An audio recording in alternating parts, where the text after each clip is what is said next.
aula, eu abro o experimento, a gente faz, toma os dados para cada turma, né, para ter uma avaliação também, e aí você já tem pelo menos um relatório, e assim vai, tá? Hoje a gente vai fazer exercícios de revisão do conteúdo, e a aula, pelo meu horário aqui, a aula iria até 1h45. Acho que vai ser difícil a gente. Não vou até 1h45. Vou fazer. Eu não separei alguns exercícios aqui, mas tenho certeza que não vai ser tanto tempo. Eu posso fazer os exercícios e o tempo que sobrar a gente pode tirar alguma dúvida, se vocês tiverem alguma coisa do relativo ao conteúdo que vocês queiram perguntar e tal, a gente pode ficar aqui nesse tempo final para fazer isso, mas a ideia é fazer os exercícios, né, seguindo todo mundo, né, sem trocar de turma e tal, a mesma turma, a gente vai fazendo os exercícios, acabou os exercícios, eu dou um tempinho aqui para a gente fazer, tirar dúvida e tal. Juan, pelo cenário aí, o Juan tá falando pouquíssimas chances da gente ir pro laboratório no sábado, né? O relatório vai ter que ser individual, Bruno. Não tem jeito, tá? Vamos fazer individual. O primeiro, pelo menos, se caso a gente for pro presencial, fazer, aí tudo bem, aí se fizer um grupo, mas mesmo assim, se vocês fizerem o experimento em grupo, o relatório é individual mesmo, de qualquer jeito, né? Mesmo que vocês tomem os dados do relatório em grupo, o relatório é entregue pessoalmente. Pessoalmente, individual, né? É no seu nome. Então, Wesley, vamos tentar. O primeiro aqui, essa semana que vem, eu vou tentar já fazer um experimento virtual aqui com um simulador e a gente toma os dados a partir daqui, tá? Dá para fazer, Maurício. O experimento eu já vi aqui, eu já tenho um simuladorzinho que eu vi aqui, ele não é muito sofisticado e tal, mas para o experimento do bipolo gerador já dá. Eu ainda não tentei fazer o do Lady Kirchhoff, mas o do bipolo gerador dá. Isso, não, vamos fazer um só sábado que vem. Então, sábado que vem eu vou pegar, a gente vai fazer bipolo gerador, tá? E aí vamos dividir as turmas, sim. Aí faz na divisão das turmas que foi mandado no começo do semestre, tá? Semana par, semana ímpar. A semana que vem é semana par, né? Essa semana é semana ímpar. Então, a partir da semana que vem começa a semana par, as turmas que estão no horário da semana par, e depois na outra semana, que a gente ainda vai estar virtual, já aí a gente faz na semana ímpar as outras semanas, as outras turmas, tá bom? Ih, Bruno, você me pegou agora, cara. Eu não tenho certeza, eu não tô com o horário aqui, cara. Vai dar um trabalhão pra procurar esse horário. Tá no meio e meio, eu não sei onde tá. Depois eu vejo pra você no final da aula, pode ser? Se é turma R ou turma S, eu não sei. Não tenho certeza, tá bom? Tá bom, então, beleza. É muito provável que... Bom, eu tô afirmando que esse mês a gente não vai.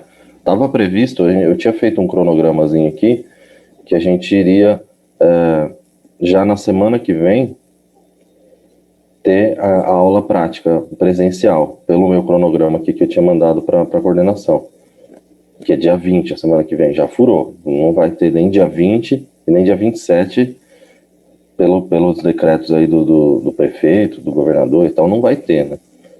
E aí depois, dia 3, pela minha marcação aqui, é o feriado da Páscoa, acho que tá mantido, não sei. E depois vai para o dia 10 de abril. Aí a gente vai ter que ver. Aí a partir daí a gente vai ver se vai ter ou não, tá? Então, mas fica marcado então a semana do dia 20 e do dia 27, a gente faz a tomada de dados do experimento bipolo gerador, para as turmas divididas como foi já no começo, como está no horário. Pode ser combinado assim? Então, vamos deixar já combinado? E aí, eu posso até depois mandar um recado oficial aí para vocês e tal, mas a gente deixa combinado, vocês podem avisar os amigos aí que não conseguiram assistir a aula de hoje, com qualquer coisa que aconteceu, E aí a gente já deixa... tomada de dados online,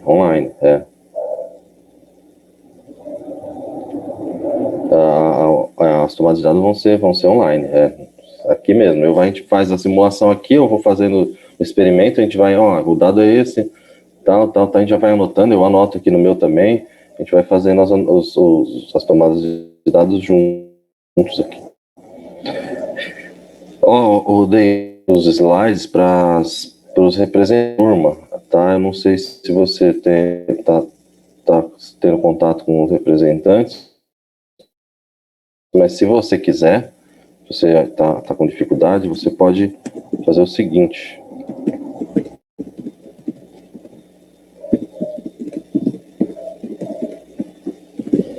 Você me manda um e-mail aqui, nesse daqui, e eu te respondo com os slides de todas as aulas, tá bom?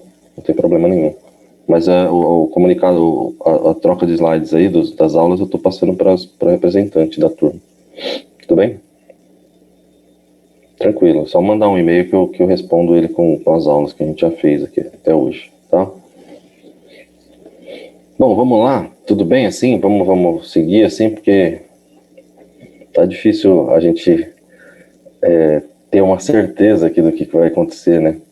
Porque a ideia inicial era que a gente conseguisse voltar para o presencial mesmo, né? Acho que para ter essa possibilidade de ver o equipamento e tal, mexer ali, fazer as tomadas, as medidas e tal, mas como a gente já tá sabendo que tá muito difícil de acontecer isso, pelo menos num futuro próximo aí, eu acho que seria interessante pelo menos a gente já ir para alguns experimentos, para um ou outro experimento, a gente já ter alguns dados para vocês fazerem um relatório, né, para vocês conseguirem resolver esses relatórios aí. Então eu vou, para a semana que vem, eu já vou preparar isso. E já vou ver se eu consigo também um simulador da lei de Kirchhoff, talvez o mesmo aí, e para a gente fazer também esse experimento, tá? Virtual, né? Não tem jeito, vai ter que ser assim. Pode, Juan, pode. Se você não tiver apostila, para quem não tiver apostila, pode fazer numa folha de caderno, folha de sulfite. Vocês vão me entregar ele digital, né? Vocês não vão me entregar ele físico, tá? Isso aí já tá definido, né? Não vai ser físico. Vocês vão entregar ele de uma maneira digitalizada. Provavelmente, Ivan, vai ser via Teams. Eu ainda tô eu não tô tão ambientado com o Teams ainda, eu preciso dar uma estudada um pouco melhor. Com certeza, as provas já foi avisado para a gente que vão ser via Teams, né? Continua no formulário do Forms ali, mas vocês vão acessar via Teams, foi o que a gente recebeu de informação no início do ano, e provavelmente as tarefas também, né?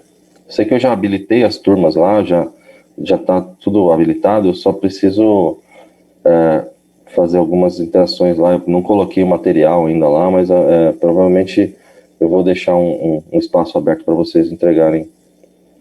A prova será no estilo do ano passado, sim, Juan. Vai ser no mesmo esquema. Prova pelo Forms ali, e vocês vão receber no dia da prova, vocês pegam o link e aí vocês acessam a prova e faz a prova. Vai ser assim. Tudo bem? Vamos lá? Vamos fazer exercício então? A gente faz os exercícios e o tempo que sobrar aí da aula depois a gente tira alguma dúvida, faz algum outro exercício se vocês quiserem e tal. Tá bom? Vamos lá? Podemos ir então? Eu vou fazer o seguinte. Vou fechar aqui. Fica melhor, eu acho.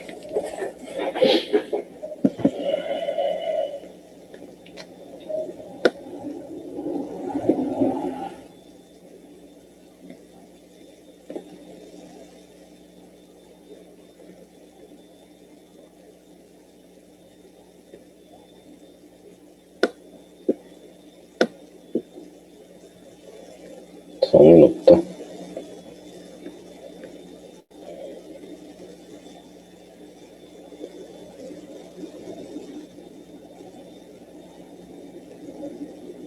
Ah, beleza, Isabela, que bom.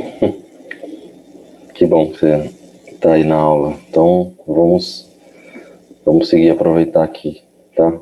Aí, então, depois eu vou pedir alguns favores para você, principalmente para a gente divulgar essas aulas que vão ser dadas aí. Você tá me ajudando aí. Obrigado, ô Isabela. Vamos lá. Então, temos aqui. Então, a gente viu, né? Só para lembrar, a gente viu o conteúdo de resistores e lei de Ohm e tal, né?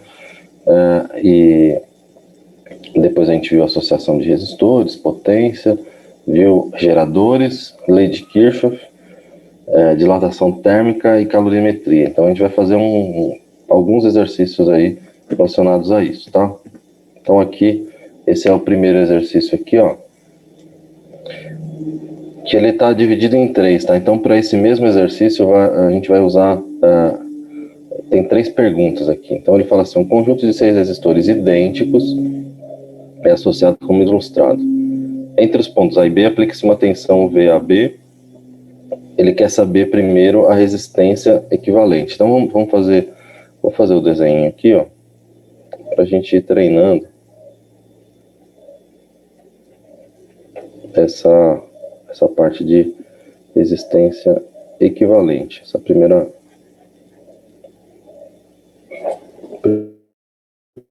parte aqui.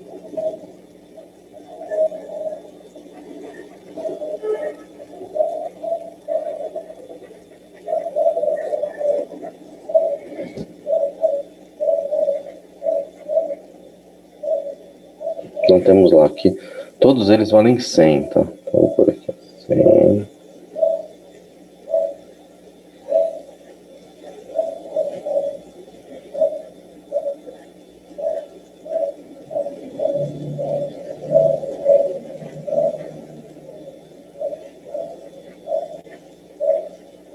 Tá.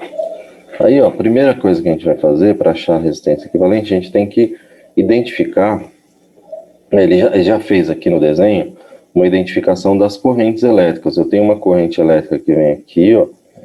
Quando ela chega aqui, ela se divide, né? Ele chamou de I1 aqui, né? Aí ela se divide para cá e para cá. Aí depois, opa, e depois essa corrente I3 se encontra com a I2 e vira I1 de novo. Então, ó, o que a gente tem que identificar? Quem está em série e quem está em paralelo aqui. Então, para início aqui, ó, se a gente for ver, tem que lembrar que uma associação, os resistores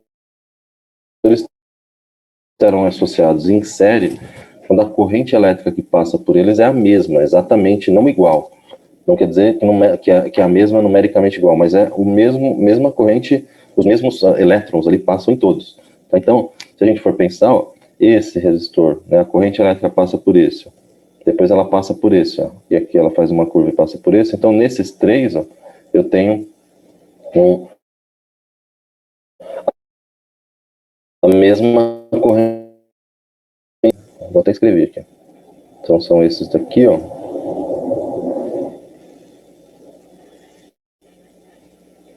Esses três estão associados em série. Em série, né, a resistência equivalente de uma associação em série, ela é bem fácil de se calcular, né? É só somar. Então, se eu fizer a resistência equivalente desses três aqui, eu vou ter um desenho assim, ó. Vou refazer o desenho aqui.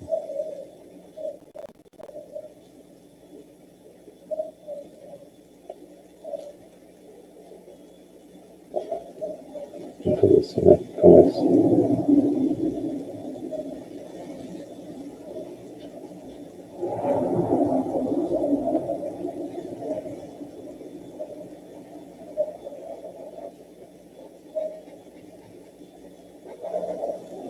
Então aqui continua esse de 100. Aqui embaixo continua esse de 100. Aqui aqui continua um... Aqui eu esqueci de pôr, né? Que esse daqui também é assim.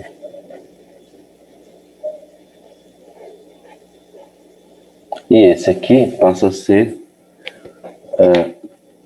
representado, né? É o que está representando aqueles três. 275, Maurício? Não fiz, vamos fazer aqui. Vamos até o final. Você espera aí que eu acho que pode ser mesmo. Então aqui, ó, vai dar 300, né?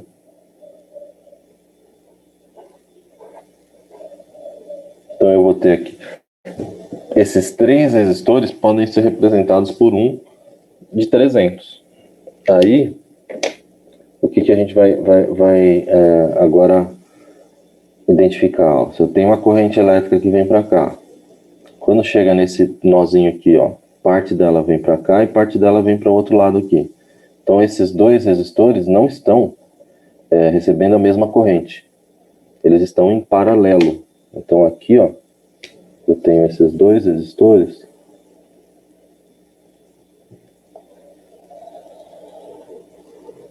associados em paralelo. Vou escrever aqui. Paralelo. E aí, como é que a gente faz essa conta, né? Vocês lembram lá? A resistência equivalente aqui, ó, nesse caso aqui, para dois resistores em paralelo, eu posso fazer o produto deles dividido pela soma, né? Então vai ser 100 vezes 300 dividido por 100 mais 300. Então isso daqui vai dar... Puxa, meu calculador. 100 vezes 300 dividido por 400, né? Dá 75. 75. Então, ó, esses dois aqui podem ser representados, né, por um resistor de 75 ohms.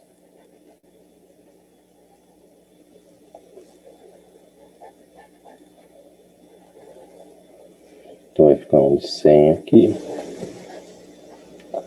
o outro de 100 continua aqui, e esse aqui passa a ser um de 75 ohms. Tá? E aí, os bonitinhos coloridos aqui. Se eu pensar nesse desenho aqui, ó, a corrente elétrica que passa por esse, passa por esse, passa por esse. Então esses daqui, esses três aqui, ó, eu posso considerar que eles estão associados em série, né? Vou escrever aqui.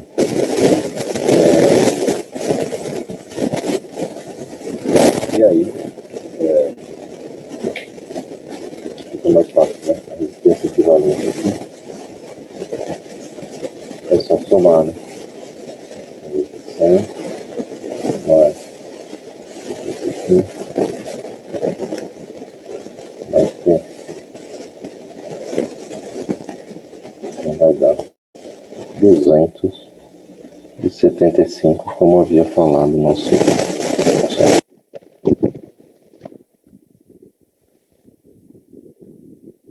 O Maurício tinha falado que ia dar 275, né, Maurício? É isso aí, deu certo. Melhorou? Ai, ai, ai. Esse meu áudio tá difícil aqui. Melhor isso daqui, essa conexãozinha aqui tá uma porcaria.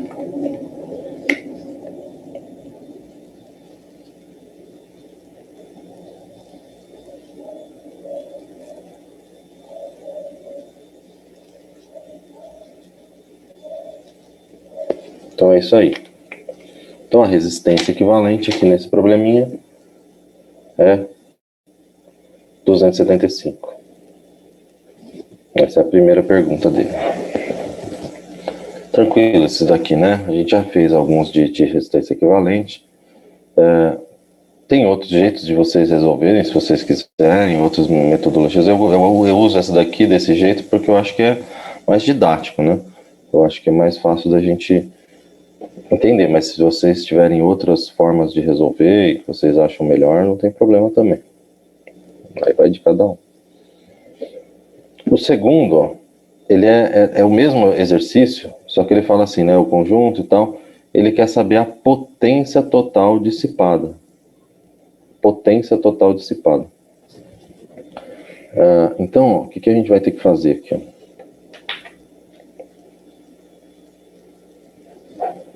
Deixa eu pegar minha caneta aqui. No segundo exercício, o que a gente sabe é que, a gente já calculou, né? A resistência equivalente do circuito é 275 ohms. E a outra coisa que a gente sabe é que a tensão, eu vou pôr como U, tá? Ele usa V aqui, mas eu prefiro usar como U. A tensão entre os pontos A e B é 220 volts. Então, a gente pode, para eu saber a potência, se eu tenho a resistência e a potência, né? Só vamos lembrar aqui, ó. Vou fazer a dedução de novo. Potência é a tensão vezes a corrente. Isso a gente já falou. E pela lei de Ohm, a tensão é a resistência vezes a corrente. Daqui, ó, eu posso falar que a corrente pode ser escrita como tensão dividido pela resistência, certo? Então eu posso escrever a potência de uma maneira diferente. A potência pode ser escrita como a tensão vezes a corrente. Mas quem é a corrente? A tensão dividido pela resistência. Então eu posso escrever aqui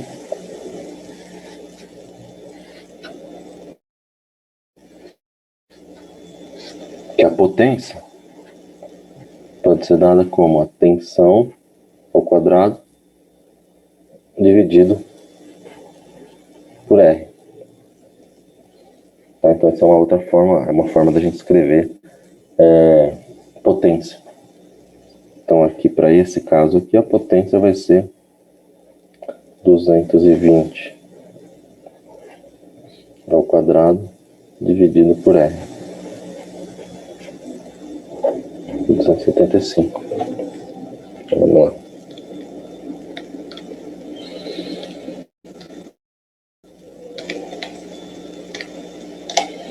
Dá 176. Então a potência desse circuito, a potência total, 176 watts. Ainda mais trabalho é a resistência equivalente, né? Depois de feito ela a gente já tem mais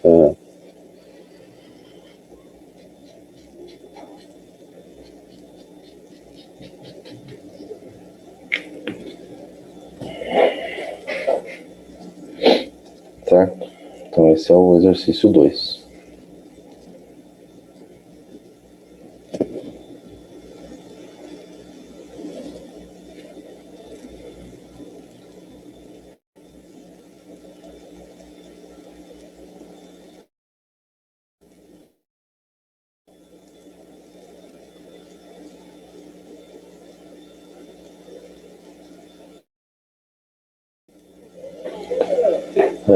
Na parte de calcular as resistências, quando se cruzam, ocorre um curto-circuito. Ivan, não entendi muito bem a sua pergunta. Nessa parte aqui você está falando, né? Não, aqui não tem curto-circuito exatamente, tá? Não nesse exercício, tá, entendi. É em outra situação, né? O curto-circuito só existe quando a gente é aquele que você fala da corrente de curto-circuito, né? O curto-circuito existe quando a tensão for zero. O que quer dizer a tensão zero? Ó, vou tentar um exemplo aqui, ó, com o que eu tenho aqui. Imaginem que eu tenho aqui, ó, imaginem não, né? Olhem, eu tenho aqui uma pilha, tá? Essa pilha tem o polo positivo e o negativo. Se eu pegar um fio aqui, ó, ligar no polo positivo dela e o fio ligar direto no polo negativo dela, como o fio, a gente vai supor que tem pouca resistência elétrica, né? Vamos imaginar que o fio seja ideal e tenha pouquíssima resistência elétrica. A tensão aqui, a diferença de potencial aqui, ó, ela vai nos dois extremidades, ela vai ser praticamente zero. Eu vou ter um pico de corrente muito grande, tá? Então, aí nesse caso é curto-circuito, é quando eu ligo direto, quando não tem nenhum elemento resistivo ou qualquer um elemento que interfira no circuito. É isso que a gente chama de curto-circuito. Quando eu tenho um polo ligado no outro, é como se eu pegasse esse polo aqui, ligasse direto no outro, no B aqui, ó, sem resistor nenhum. Aí eu estou criando um curto-circuito. Tá? Se eu pegasse aqui desse daqui e ligasse um fio direto aqui, ó. Eu imagino que eu fizesse isso aqui, ó. Peraí, deixa eu ver se eu pegasse um fio, tá aqui, né? Aqui é como se tivesse uma pilha, uma tomada, alguma coisa assim. Eu pegasse aqui antes desse resistor e ligasse um fio direto aqui, ó, daqui aqui, ó. Eu estou criando um curto-circuito aqui, ó. A corrente elétrica, ela vai pelo caminho mais fácil. Se ela tá vindo aqui, ela vê que tem uma passagem aqui direta, aqui ela vem. Só que aí eu aumento extremamente a corrente aqui. Ah, tem um exercício onde eles se cruzam. Então, se cruzam assim, aí você tem que analisar o que está acontecendo no nozinho lá, onde eles se cruzam. Mas pode acontecer isso, sim. Em exercício, né? Aí você tem um curto-circuito mesmo, você tem razão. Depende do problema, precisa ver o desenho, mas ocorre sim, é possível. Tá? Já vi exercício onde tem os resistores cruzados, assim, né? Tem que fazer uma análise. O certo é você pegar eles, anotar os pontinhos e separar eles, tentar deixar eles na forma mais linear, assim. No nosso caso, não, Bruno. No nosso caso aqui, não, a gente não vai fazer isso, tá? A gente não vai precisar consultar tabela de resistores, nada disso, tá? Normalmente, para a gente aqui, os dados já vão ser fornecidos, os resistências e tal, não precisa não. Isso é mais para um curso mais específico, um curso de eletrotécnica e tal, onde a gente tem que consultar, que você tem que saber os resistores, tudo certinho e tal. Aqui pra gente não, pra gente é uma coisa mais direta, tá? Não é tão específico assim. Então vamos pro terceiro. O terceiro é também uma sequência desse, que ele fala, são juntos e tal, ele quer saber as correntes, os valores das correntes. As correntes elétricas, I1, I2 e I3. Ó,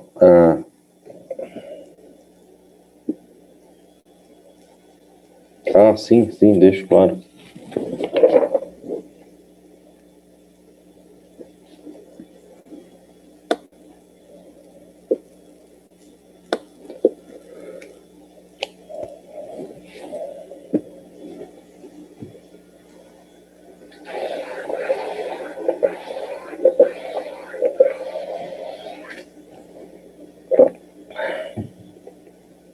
Podemos ir?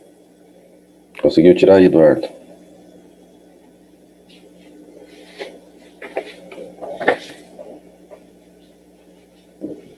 Ô Bruno, ainda não, mas eu vou pôr, tá? Não estão no Teams ainda, meus slides ainda não coloquei no Teams, mas eu vou colocar, tá?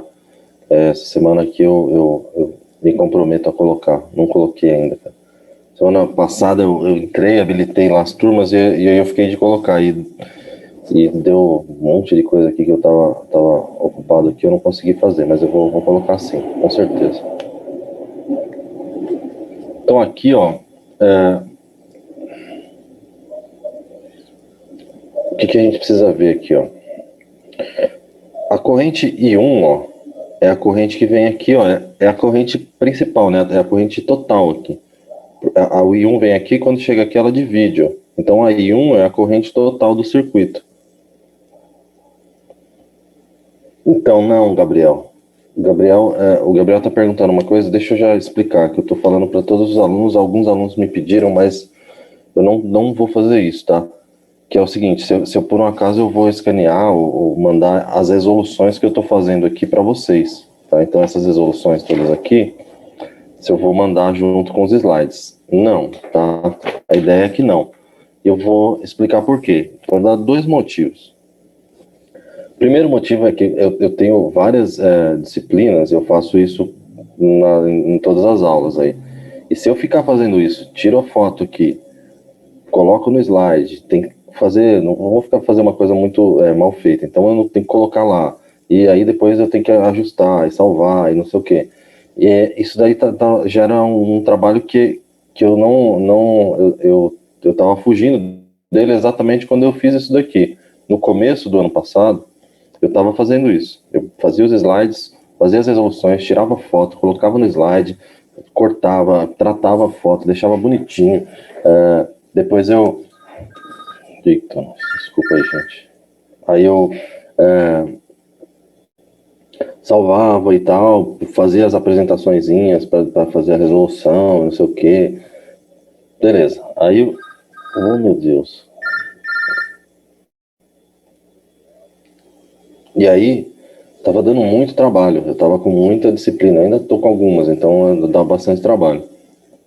Quando eu decidi por isso daqui, a ideia é fazer uma aula como se fosse uma aula presencial ali, uma aula que a gente tivesse na sala de aula, né? Obviamente não é, mas é para a gente simular um momento de aula. E numa sala de aula, se eu tivesse fazendo essa mesma aula lá no campus, lá dentro da sala de aula, eu ia estar escrevendo isso daqui na lousa.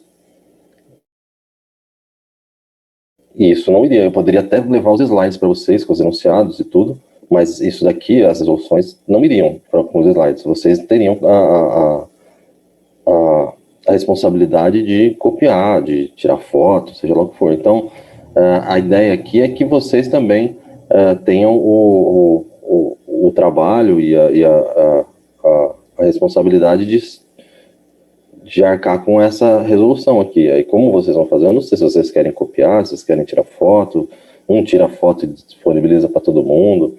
Isso daí tanto faz para mim.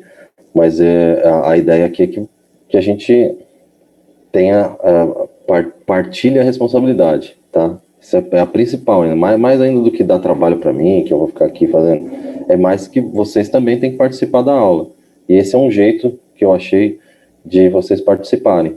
Vocês olharem eu resolvendo, tirarem a foto, tirarem dúvida, porque depois vocês se organizam aí, é o papel do aluno também se organizar e copiar e te tirar, sei lá, acompanhar essas resoluções, tá bom? Então eu não vou, essas resoluções não vão com os slides, vai só os enunciados, tá bom? O resto é responsabilidade de vocês, né? Beleza? Então, ó, vamos voltar para esse aqui, ó. A corrente I1 é a corrente total. Então, eu posso fazer assim, ó. Bom, como a tensão, né, entre A e B é de 220, já viu isso? E a resistência equivalente é de 275, né?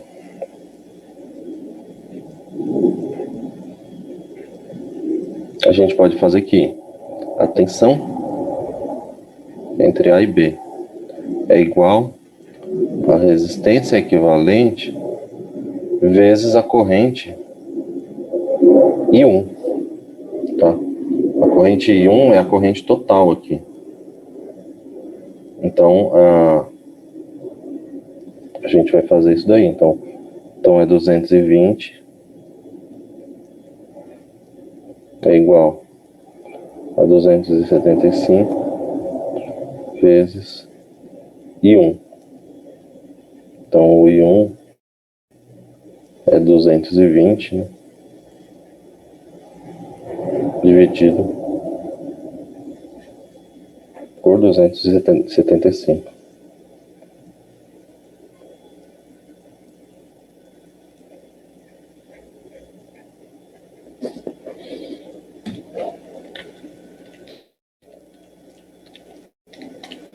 Dá 0,8.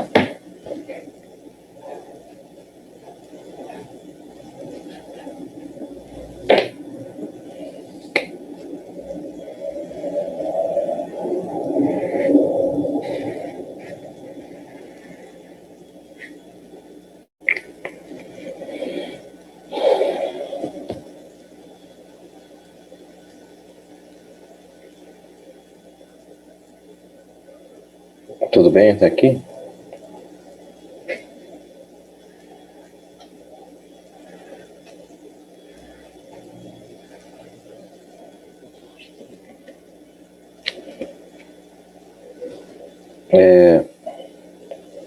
Agora, ó, a gente vai ter que pensar nas outras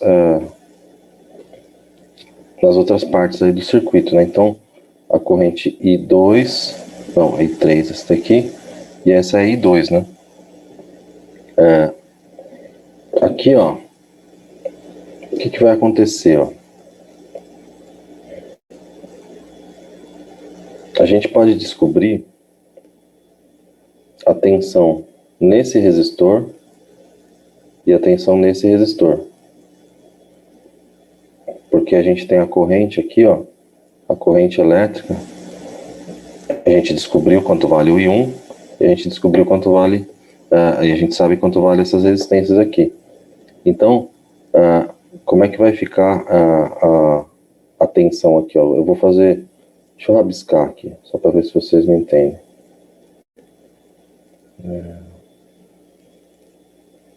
Aqui sim mesmo. Aqui, ó,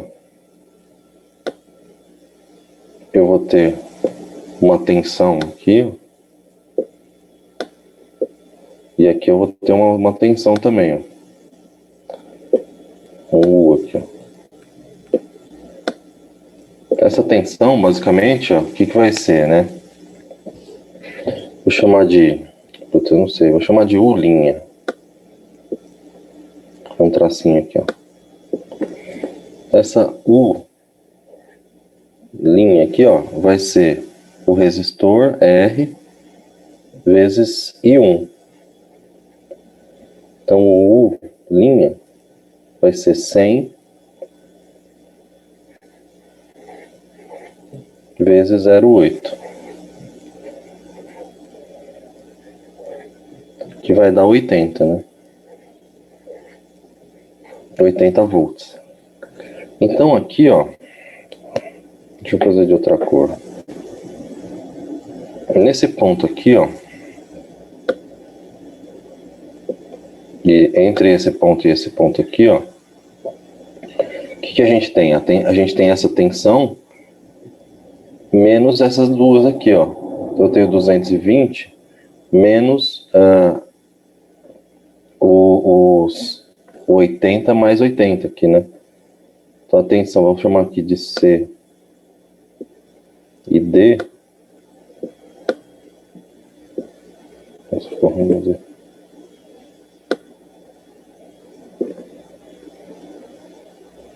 pergunta, querendo perguntar alguma coisa? Peraí. Dá uma travada aqui.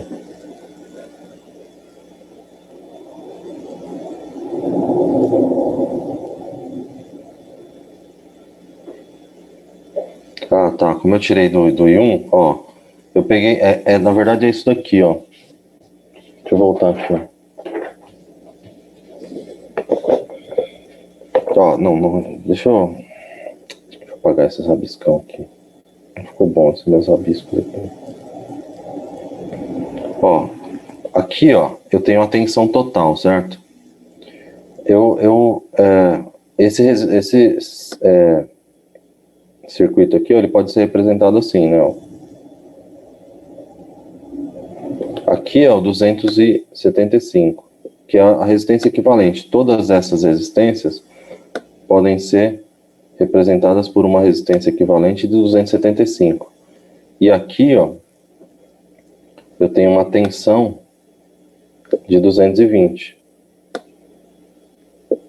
Nossa, eu não vou conseguir escrever 220 aqui. Tudo bem, vai. Vai ser 220, que aqui é o UAB, né?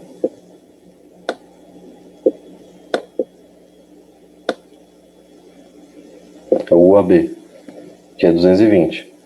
E essa corrente aqui, que passa aqui, é a corrente I1. Depois a corrente I1, ó, se divide em I2 e I3, né?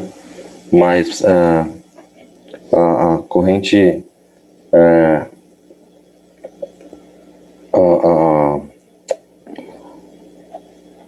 a corrente total aqui é o I1, né? Tudo bem? Deu para entender isso daqui?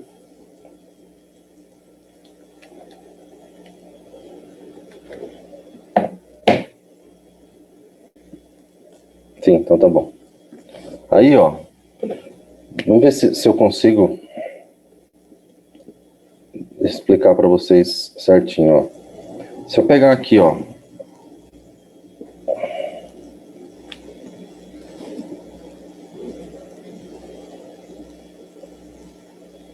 então, o Ivan, isso é uma ideia que é possível de você pensar, mas não está correta, cara. Não está correta por um motivo, cara. Ó, pensa assim comigo, ó.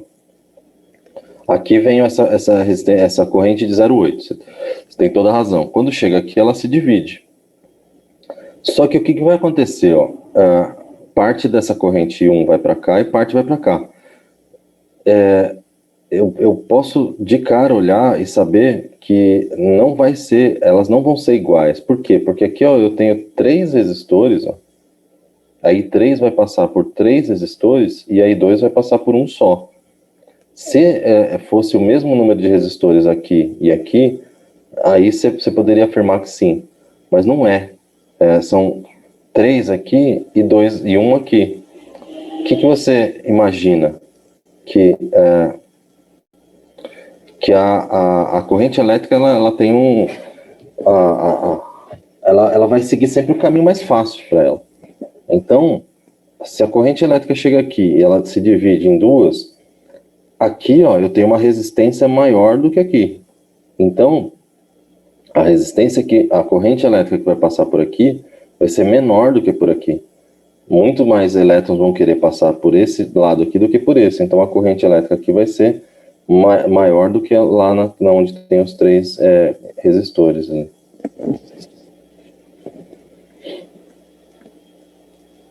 A gente vai precisar dessa intensidade no final. Então é por isso que eu estou falando isso daqui, ó. Vamos supor, aqui agora deixa eu voltar para minha anotação aqui. Não está muito... Estou conseguindo fazer uma letra muito boa, mas imagina que eu tenho esse ponto aqui, ó. Vou chamar de ponto C. E esse ponto aqui, ó, eu vou chamar de ponto D. Ok? Então, ó, a tensão. Eu achei a tensão aqui, ó, nesse resistorzinho aqui e nesse, tá bom? Essa tensão U' aqui, ó, que eu chamei, vou deixar ela verdinha assim, é a tensão em cada resistor aqui, ó, desse daqui, ó. Tudo bem? Aqui não tem número, então eu não vou saber.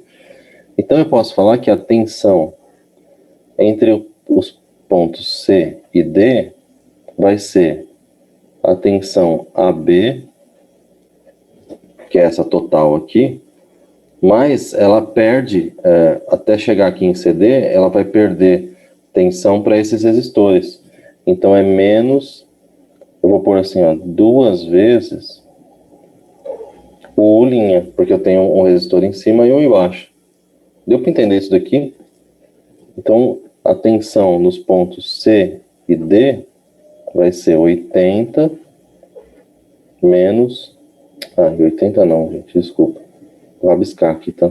Vai ficar não muito bonita a minha resolução, mas a tensão em C e D vai ser 220 menos 2 vezes 80.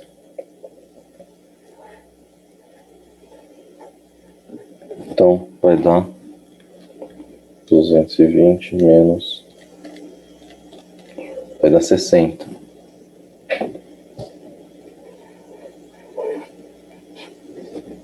Deu para entender isso daqui?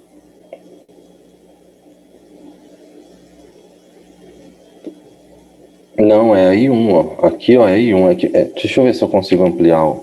Só, vamos fazer assim, ó. Deixa eu ampliar minha tela, porque o desenho não tá muito bom, né? A figura. Vamos ver se melhora, ó. Dá para ver que é I1 aqui, ó. Ó, é I1, I2, I3. Quando ela volta, ó, o I3 encontra com o I2 aqui nesse ponto e vira I1 de novo. Beleza, ô Regison? 0,6? Espera aí, então, vamos lá. Calma aí. Deixa eu... É isso aí, depois eu vejo quem que é aqui que tá falando. Que deu 0,6, mas é 0,6 mesmo. Então, ó. Essa é a tensão nos pontos C e D. Aí, ó. Eu vou fazer, então, que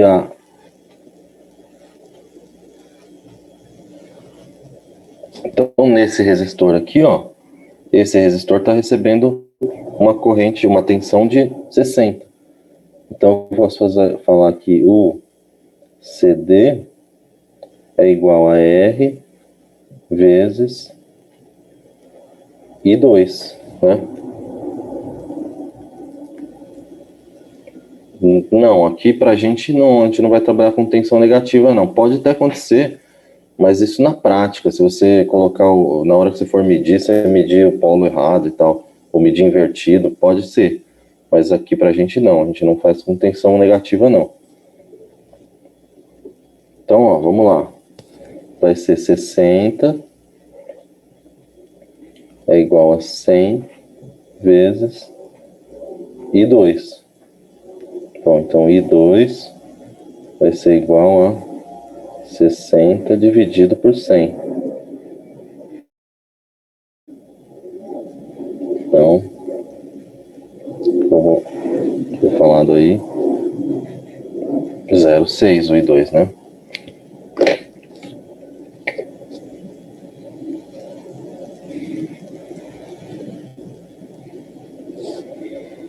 Agora, tem dois jeitos da gente achar o I3, tá? Isso, Ivan, é isso aí. Então, o Ivan já deu uma dica. Então, o I3 seria I1 menos I2, né? Concorda? Por quê? Se aqui vem 0,8, 0,6 vem para cá, aqui só pode ser 0,2. De cara você podia fazer isso. Vamos até fazer. Vou fazer aqui, depois eu faço outra possibilidade. Então, o I3 vai ser I1 menos I2. Então, o I3 vai ser 0,8 menos 0,6, né?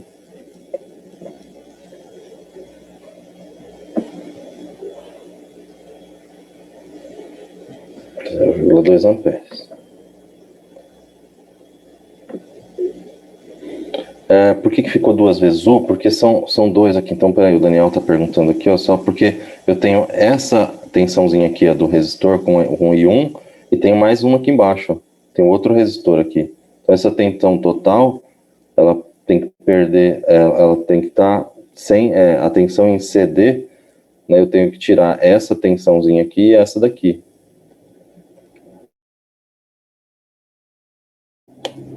E acho que tem outra pergunta aqui, peraí. Essa foi a do Então, é isso aí. Essa é a outra possibilidade, né? Então, qual é a outra possibilidade? Tudo bem aqui? Vou virar para fazer do outro lado, depois eu volto aqui. A outra possibilidade é que a tensão em CD é igual a essa resistência equivalente aqui, né? Ó, que vai ser, vou fazer bem, vai ser R mais R vezes o I3, né? Então vai ficar 60 é igual a 100. Vou fazer detalhado aqui para ficar uma coisa didática, né?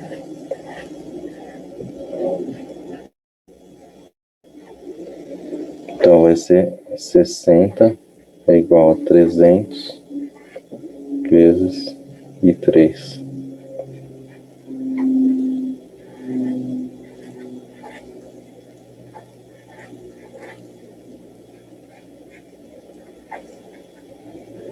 E aí a gente confirma que é 0,2 também, né? Aí tanto faz o jeito que você escolher. O primeiro jeito é muito mais simples, né?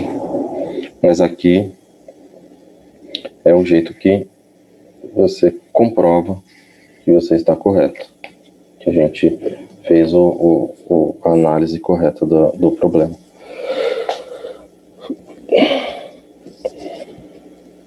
Beleza? Deu para entender aqui? Então essa é a outra forma da gente descobrir o I3, né?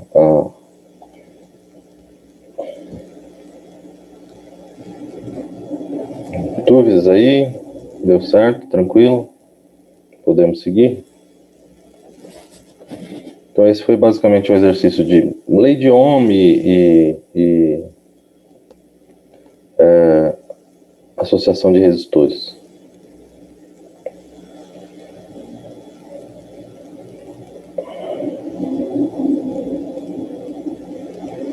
Então vou para o próximo.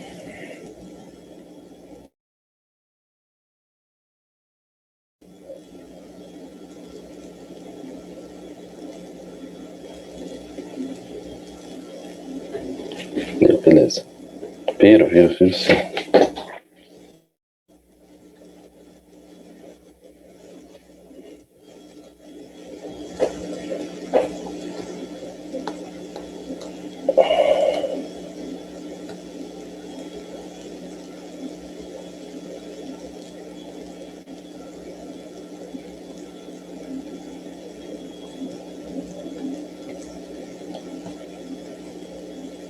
Vamos então fazer o quarto exercício? Então vamos lá. Depois, se vocês quiserem, no final da aula, mais pra frente, eu volto que as resoluções estão aqui, tá? Aí vocês só me falam, eu volto, a gente passa tudo de novo. Quem quiser tirar uma foto, se organizar melhor aí e tal, tá? Não tem problema nenhum. Então vamos lá. Quarto exercício. Aqui ele dá uma tabela, tá? Então, mediu-se a tensão e a corrente nos terminais de um gerador e obteve-se a tabela. Aí ele está dando a tabela de tensão em função da corrente aqui, ó. Determine a corrente de curto-circuito e a potência útil máxima. Então, ó, vamos lembrar só o seguinte, eu vou fazer aqui esse é um gerador, né? Vou fazer só para a gente relembrar o conceito de gerador. Ó, você tem lá o gráfico de tensão por corrente. O gerador ele vai ter sempre uma característica assim. O que são esses elementos aqui, ó? Esse elemento aqui, ó, sempre vai ser a força eletromotriz. É a tensão quando a corrente é zero. E esse elemento aqui, ó, vai ser o que a gente chama de corrente de curto-circuito. Então, é a corrente quando o U é zero, quando a tensão é zero. Então aqui, então, ó, vou escrever aqui, tá?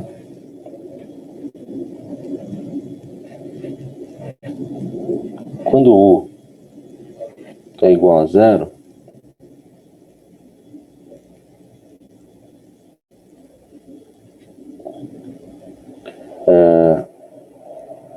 I é máximo. Ou seja, I é a ICC, que é corrente de curto circuito. Tá, então, essa é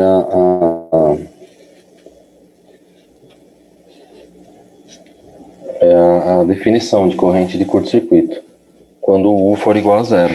Então, pela tabela,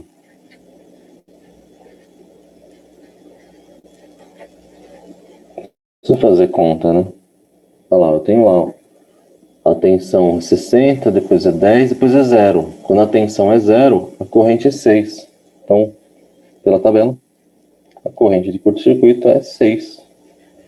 Não preciso fazer conta, não preciso fazer nada disso. Tá dado.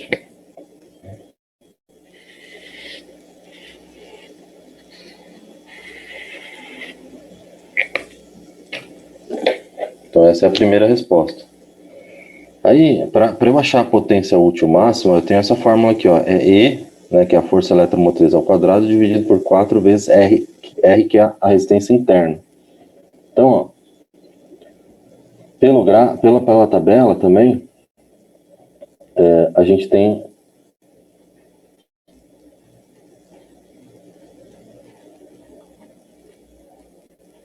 pela tabela, a gente sabe que o E, né, a força eletromotriz é quando o I é zero. Quando o I é zero, a força eletromotriz é 60. Então, pela tabela, eu já sei que a força eletromotriz é 60. Não preciso nem fazer muito esforço aqui. Então agora eu preciso achar a resistência interna.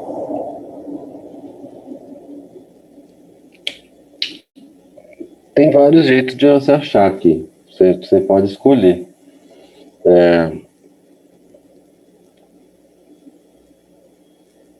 Eu vou fazer pela equação do gerador, tá? Podia fazer... Não, vai ter que fazer. Vou fazer pela equação do gerador mesmo. Mas eu podia fazer por aqui também, né? Ó. Podia fazer por aqui, mas eu vou fazer pela equação do gerador. Então, ó, quando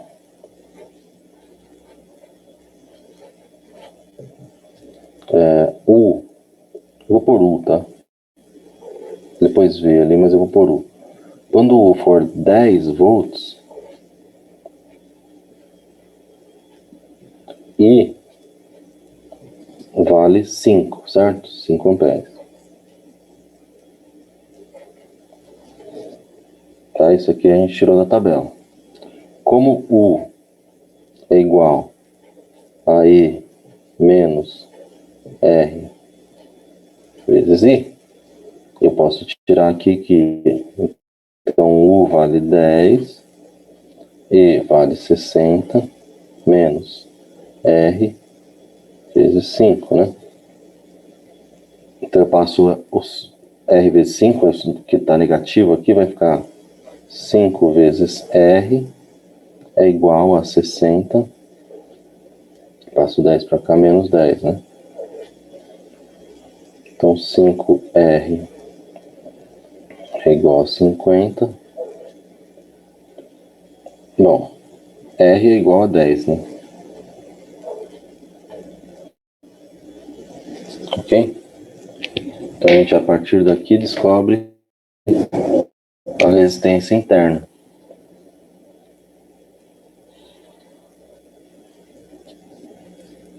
Não é essa a pergunta, né? Mas agora, a partir da resistência interna, a gente tem o valor da força eletromotriz, aí é só fazer aqui a formulinha da potência total, potência útil máxima. Tudo bem até aqui?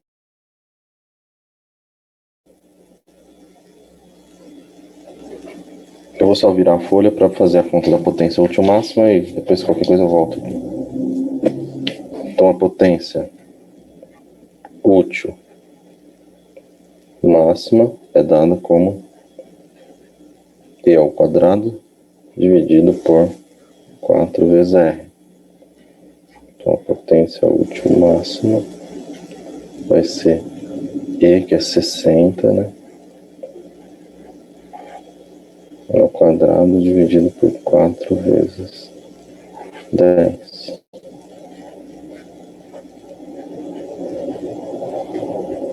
Então vai ser 60 ao quadrado é 90, né? É isso. Certo? 60 ao quadrado dividido por 40. É 90 mesmo.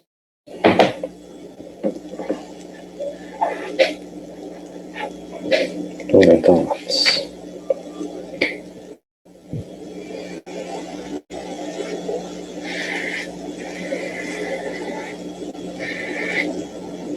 Pronto, então, potência útil máxima. Muito bem, então aqui um probleminha de gerador.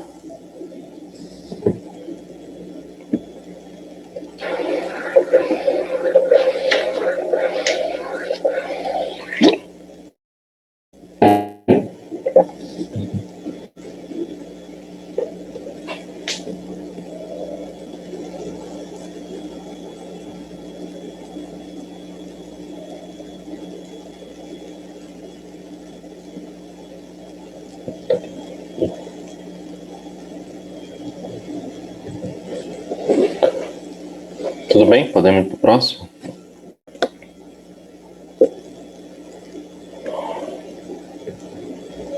Esse daqui também é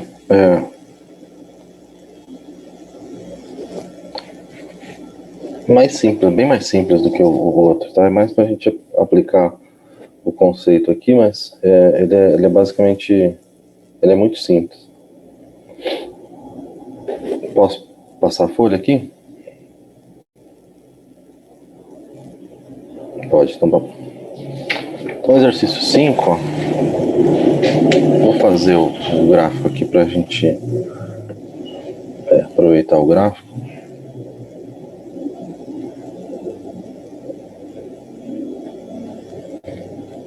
Você tem lá o U, dado em volts, e dado em amperes.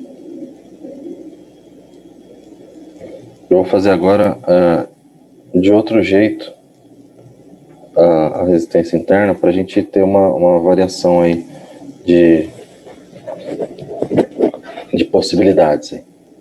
Bom, a força eletromotriz, né, ele pede lá, ele fala, curva característica de um gerador é dada pelo gráfico, a força eletromotriz em volt, a resistência interna em ohms valem respectivamente quanto? Bom, a gente já tinha visto que esse termo aqui, ó, é a força eletromotriz, né? Então, isso daqui é fácil. Então, primeiro, pelo gráfico, a força eletromotriz vai ser 12 volts.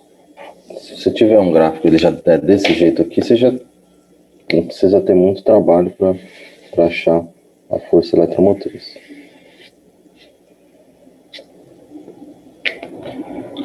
Agora, para achar a resistência interna,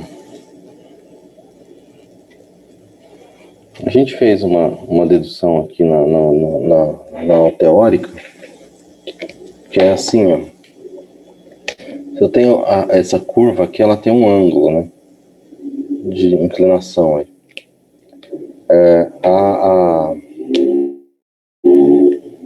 A resistência interna, a definição aí, matemática da resistência interna, ela é o módulo da tangente desse ângulo, tá? Por que o módulo, né? Porque vai dar negativo, isso daqui é uma reta decrescente. Mas a gente vai usar em módulo, então a gente não vai se preocupar muito. Então, se eu pensar aqui na tangente, ó, quem é a tangente desse ângulo? É o cateto oposto sobre o cateto adjacente, ó. Então a tangente vai ser 12 dividido por 3. Vai ser bastante simples, né? Bem tranquilão.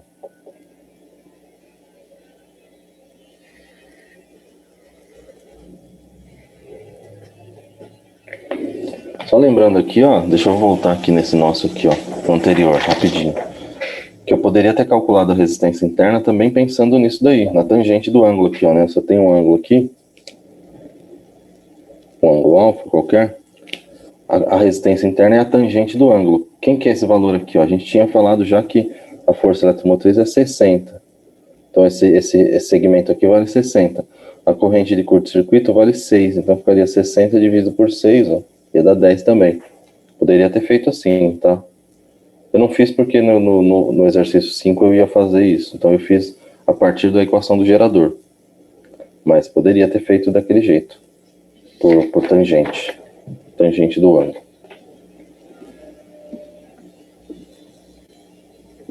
Depende do problema, de como é dado. A força eletromotriz fica 12 porque é a definição de força eletromotriz, cara. A força eletromotriz é a tensão quando a corrente é zero. Quer ver, ó? Deixa eu só te dar... Aqui já não é o exercício, tá? É só a dedução, tá? Para te explicar, o Lucas. A equação do gerador não é U é igual a E, que é a força eletromotriz, menos R vezes I, certo? Quando... Vamos fazer assim. Quando I é zero, o que acontece? Ó? Esse termo aqui, ó, fica zero, né? R vezes I, se o I é zero, dá zero. Então, U é a própria força eletromotriz. O que eu quero concluir com isso? Que a força eletromotriz sempre vai ser o ponto no gráfico onde o I é zero. É o ponto onde a reta cruza o eixo Y. Tá? Então essa é a definição. Então nesse problema a força eletromotriz é 12. Porque é o ponto onde cruza a reta. Deu para entender?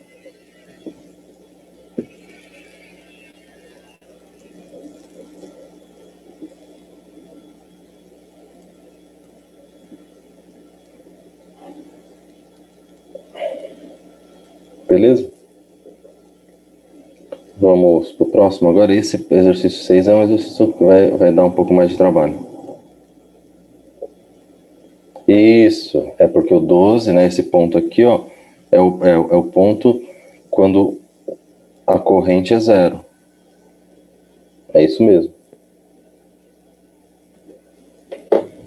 Deixa eu pegar mais folhas aqui.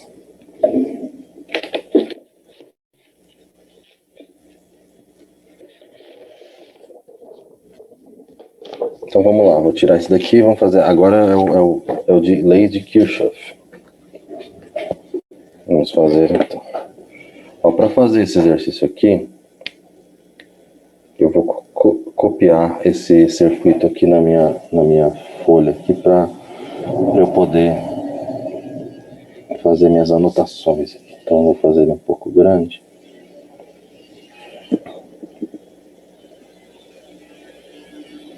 Lei de Kirchhoff. Acho que é um clássico.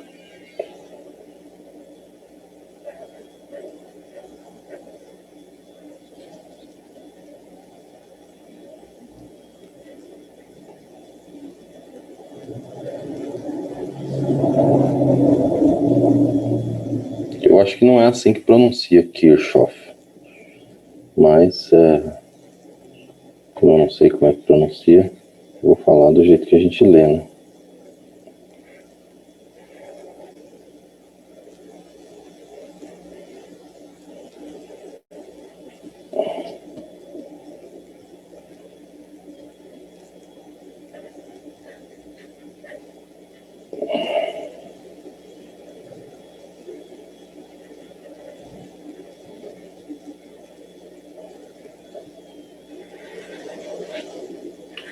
Não tô ficando o melhor desenho possível aqui, mas...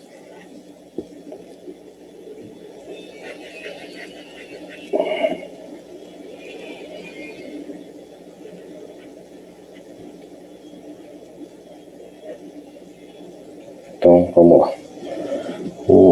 Aqui é 0,5. Aqui é 15. Aqui é 0,5.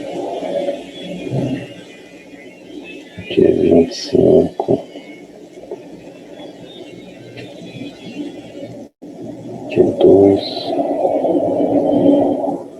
40. 1. 20.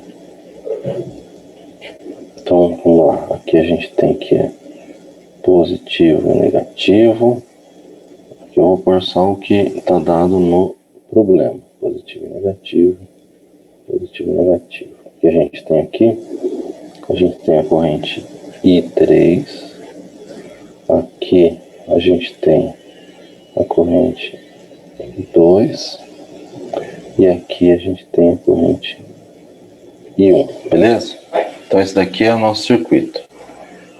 Ele quer calcular essas correntes aí. Já estão dadas e tal. Bom, já está... aqui já está... a corrente já está definido o sentido da corrente. Então a gente não precisa se preocupar com isso. Se não tiver, tá, num problema de leis de Kirchhoff, vocês têm que colocar o sentido. Vocês definem aí, escolhem o sentido que vocês querem. Tá? Aqui já está colocado. Então o que a gente vai fazer agora? A gente vai polarizar os resistores, tá? Então nos resistores a gente vai pôr sinalzinho de mais e menos. Como é que a gente vai identificar isso? Sempre pela corrente, ó. Como a corrente já foi definida, então eu vou vir aqui nesse daqui, ó. A corrente I3 está vindo nesse sentido. Então quando ela vem nesse sentido aqui, ó, eu vou adotar que onde ela entra no resistor é o polo positivo e onde ela sai é o polo negativo. Aqui, a corrente I2 entra nesse resistor por aqui, então aqui é o polo positivo e aqui é o polo negativo. A corrente I1, ó, ela está circulando nesse sentido aqui, então quando ela passa aqui por esse resistor, aqui vai ser o polo positivo e aqui o negativo, e aqui desse lado vai ser o positivo e desse o negativo. Tudo bem? Essa é a primeira... Primeira não, né? A segunda coisa, porque a primeira é definir as correntes, elas já foram definidas. Então eu defino as polarizações, as polaridades dos resistores.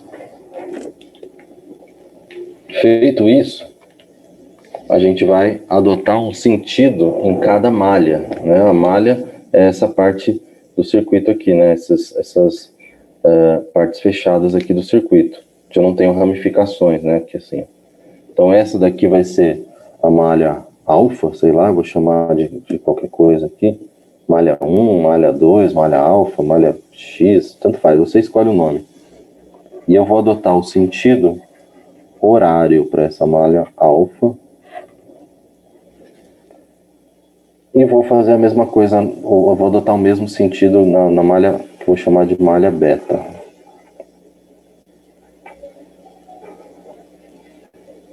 Malha beta. Tudo bem aqui?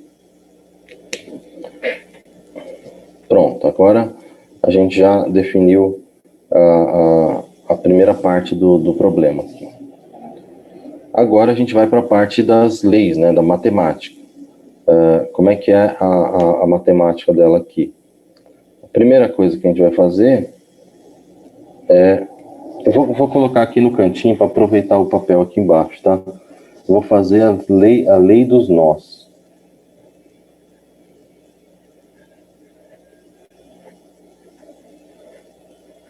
Vocês lembram lá a lei dos nós, né? A primeira lei, que fala o seguinte, que a somatória das correntes que entram em um nó tem que ser igual à somatória das correntes que saem do nó. Então, se eu pegar nesse nó aqui, né, ó, a corrente 1 chega aqui, e dela sai I2 e I3. Então, pela lei dos nós, eu posso falar que I1 é igual a I2 mais I3. Tudo bem? Aqui é fácil de identificar, né?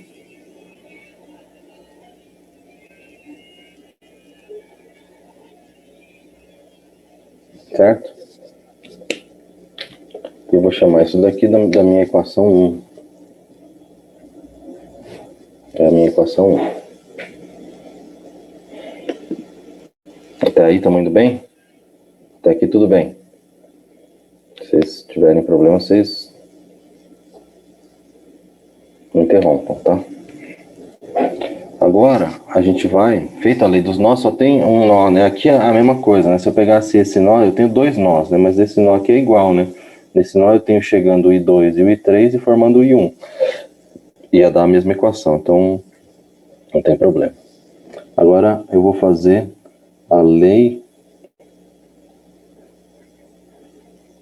das malhas.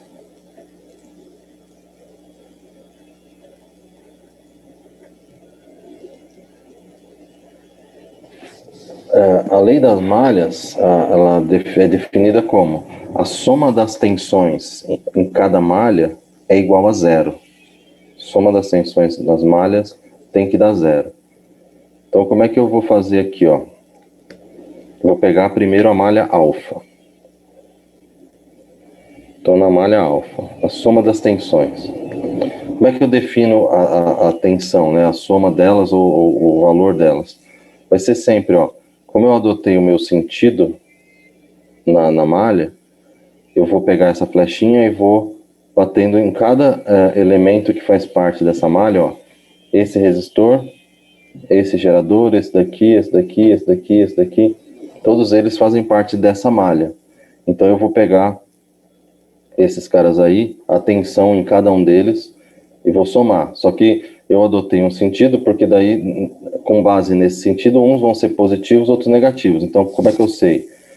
Se o sentido que eu adotei, ó, a flechinha, entrar pelo polo positivo do meu dispositivo que eu estou estudando, ele vai com um sinal positivo. Então, esse resistor aqui, ó, vai estar positivo. Esse gerador vai estar positivo, ó, mas quando eu faço a volta aqui, ó, nesse gerador aqui, ó, eu vou entrar pelo negativo e sair pelo positivo. Então, ele vai negativo. Esse resistor positivo, esse positivo e esse gerador aqui negativo. Eu vou começar por esse aqui, tá? Pode começar por qualquer um. Então, aqui, ó, 40 volts. Então, vai ser 40. Ó, vai vindo. Aí, menos 25. Aí, mais. A tensão aqui é o resistor vezes a corrente, né? A corrente nesse circuito aqui é I1. Então, é 0,5 vezes I1. Aí aqui a mesma coisa, ó, vai no positivo, né? Pelo sentido, então é mais 0,5 vezes I1. Menos, aqui, né? Tá, nesse gerador aqui, menos 15. E ainda faz essa volta aqui, mais 2 vezes I2, né? 2, que é a resistência, vezes a corrente que passa por ele, que é o I2. Tudo isso igual a zero. Tá, então, mais 40, menos 25, mais 0,5 vezes 1, mais 0,5 vezes 1, menos 15, mais 2 vezes 2. A gente pode dar uma simplificada nisso daqui, que vai ficar o seguinte, né? Vai ficar 40 menos 20, menos 15 vai dar 0, não, vai dar 5, né? Não, 25. Então, 40 menos 25 menos 15 dá 0. Aí vai ficar 0,5. Aqui, ó, 0,5 e 1. Com 0,5 e 1 vai dar 1 e 1, mais 2 vezes 2. Vocês concordam comigo aqui?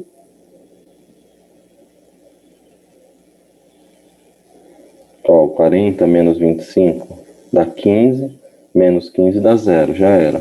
0,5 mais 0,5 dá I1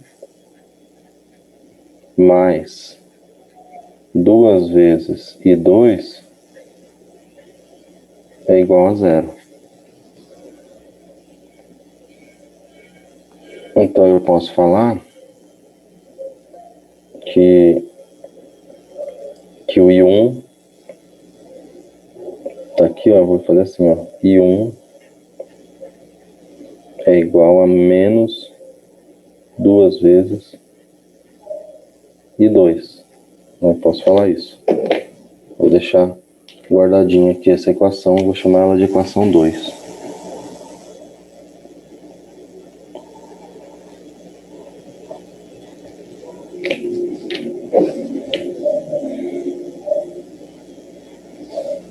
E aí eu vou ter que fazer isso para malha beta.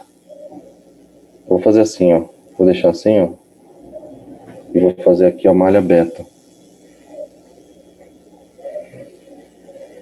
Para a gente visualizar aqui, ó, o desenho, tá bom? Então na malha beta, ó, eu vou fazer a mesma coisa. Eu já polarizei tudo aqui, ó. Então vai ficar, vou começar por esse, ó. Mais 20, né? Aí faz a volta aqui, menos 40.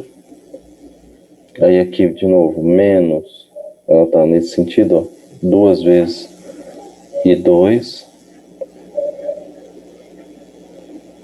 E faz a volta aqui, mais 1 vezes I3. Mais 20, menos 40, 2 vezes I2 e 1 vezes I3, tudo isso é igual a 0. Tudo bem aqui? Então aqui vai ficar menos 20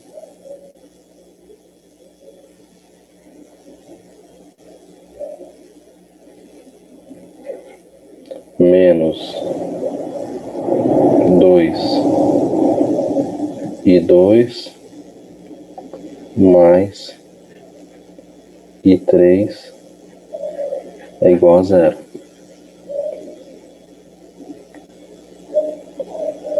Então eu posso falar que I3,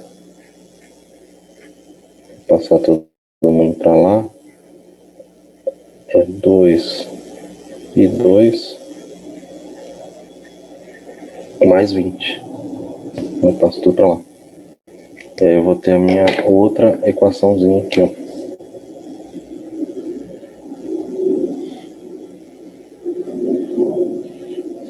Que é a minha equação 3.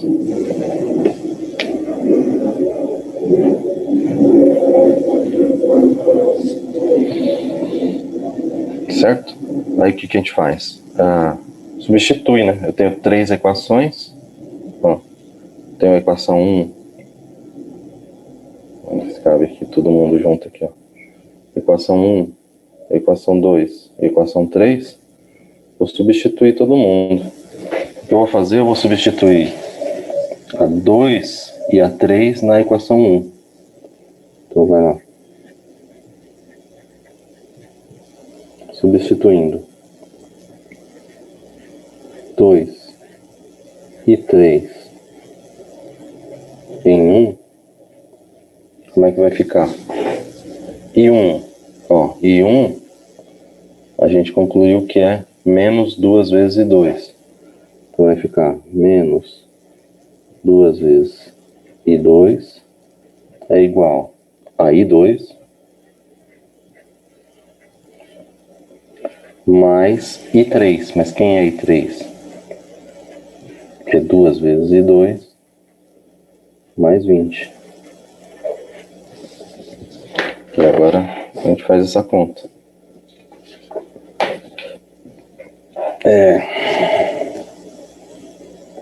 O I2 vai dar negativo, né? Mas tudo bem. Vou passar tudo que é pra cá, né? Então vai ficar menos 2 vezes I2 menos I2 menos 2 vezes I2. Tudo isso é igual a 20. Ficou feio aqui, mas tudo bem. Então vai dar menos 5 e 2 é igual a 20. E 2 é igual a menos 4, né? Vou passar a dividir, vai dar menos 4 amperes. Ok?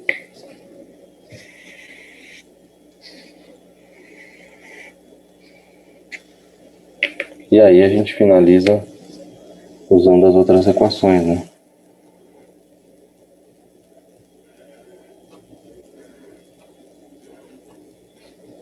E aí a gente tem lá que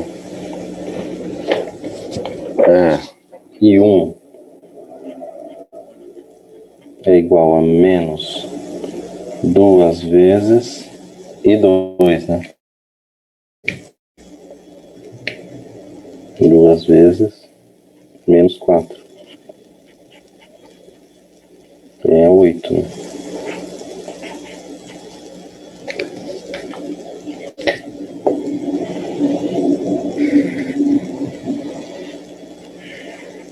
Dá 8. E o I3 é 2 vezes o I2 mais 20. Então o I3 aqui vai dar menos 8, né? Vai dar 12, né?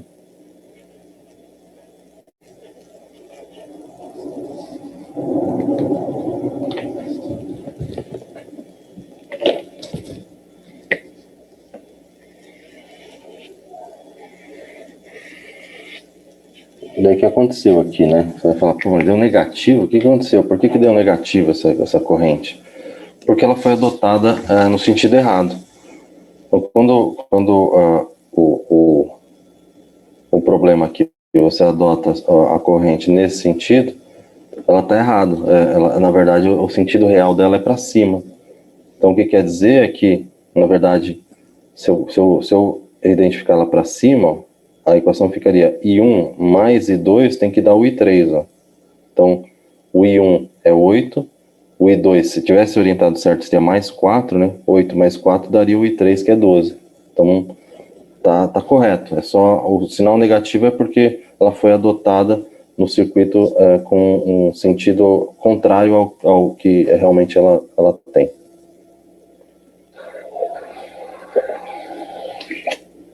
Isso não é um problema, tá? Tudo bem aqui? Esse é o mais, talvez, dá mais trabalho, né? Acho mais difícil de fazer. São esses exercícios de leis de Kirchhoff.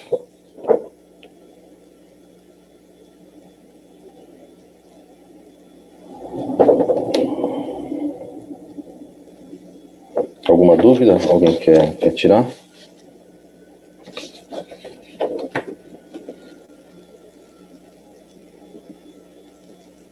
Não? Vamos pro próximo, então? Então, beleza. Então, vamos seguir. Então, vamos seguir para o exercício 7.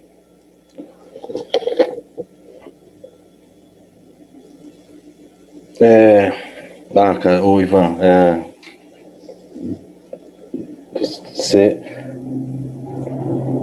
Tá, eu vou voltar então, Daniel. Deixa eu só responder o Ivan. O Ivan perguntou assim: se nas opções, né, na prova, você está falando, né? Tiver I2 igual a menos 4 e na outra opção I2 igual a 4. Ó, vou te falar uma coisa. Eu não faria isso, cara. Isso daí seria uma pegadinha aí, não poderia fazer.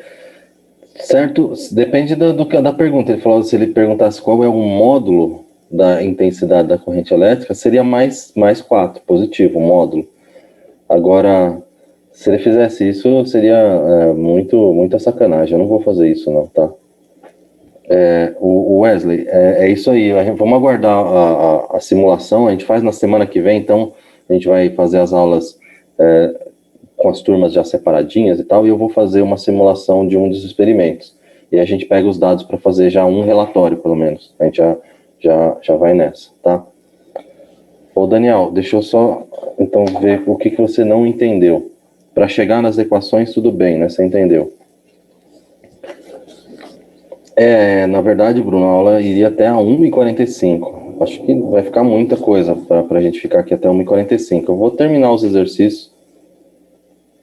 Então, Rodrigo, é a mesma coisa, é a mesma pergunta, né? Se tiver -4 e 4, depende da pergunta que ele fizer. Mas se ele quiser saber, eu acho que eu não faria, eu não vou fazer esse tipo de coisa, tá? Porque poderia ser uma ou outra, as duas estão certas. Não seria não seria honesto colocar uma questão e fazer isso, tá? Não, mas a gente vai terminar antes, Wesley. Acho que não vai até o final, não. É porque essas aulas estão sendo mais seguidas assim, mas eu vou terminar um pouco antes. Ó, a gente faz um intervalo no final. Desculpa aqui o nome que perguntou que não entendeu muito a substituição. O Daniel. O Daniel, ó. Aqui estão as equações, né? Aí como você seleciona o que deve substituir, aí é prática sua, matemática, cara. Eu tinha essa equação aqui, né? Ó. Então a gente tinha essa primeira equação e a gente vai montando as outras. Aí eu montei aqui, né? Deixa eu só deixar assim, acho que assim é melhor. Ó, a gente tinha essa equação, a 1, a gente chegou nessa equação a 2 e na 3. Tanto faz, você poderia fazer... Como é que você poderia fazer? Não tinha muito jeito, só se...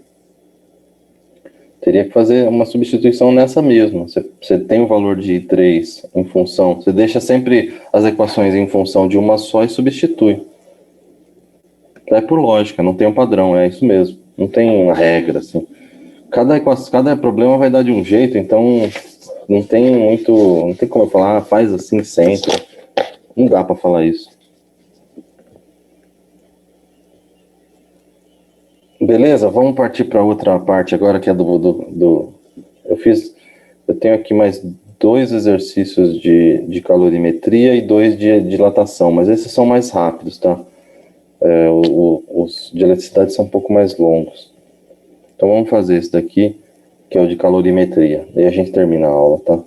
Então vocês vão ficar com raiva de mim. Então vamos lá. Em um calorímetro ideal foram misturados 100 gramas de água a 20 graus Celsius com 250 gramas de ferro a 280. Qual é a temperatura de equilíbrio do sistema? Então aqui nesses problemas, o que a gente vai fazer eu vou separar. Então o que eu tenho lá? A água, né? Então o que eu tenho de informação aí da minha amostra de água? A massa, vou chamar de massa de água, que é 100 gramas. A temperatura inicial dela é 20 graus Celsius. Nesse enunciado não está colocado, mas na prova eu colocaria para vocês, tá? O calor específico da água. Não foi dado aqui, mas o calor específico da água é um dado que deve ser fornecido para vocês, que é 1 caloria por grama grau Celsius. E ele quer saber qual é a temperatura de equilíbrio. Vou chamar de TE, tá? A temperatura de equilíbrio. E aí eu tenho uma amostra de ferro, né? O que eu tenho lá? A massa da amostra, uma massa de ferro, vai ser 250. A temperatura inicial é de 280. E o calor específico do ferro ele dá, né? Que é 0,12.